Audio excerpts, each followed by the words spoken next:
ബാക്കി ചോറും കൂടെ ഇട്ട് കൊടുക്കുക.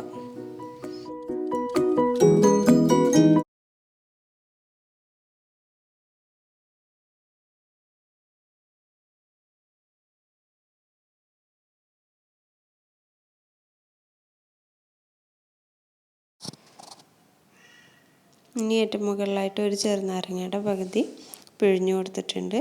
പിന്നെ ആവശ്യത്തിന് കുറച്ച് നെയ്യും കൂടെ ഒഴിച്ചു കൊടുക്കുക. പിന്നെ നമ്മൾ ആദ്യം ഫ്രൈ ചെയ്ത് വെച്ചിട്ടുള്ള അണ്ടിപ്പരിപ്പും മുന്തിരി സവാള ഇട്ട് കൊടുക്കുക.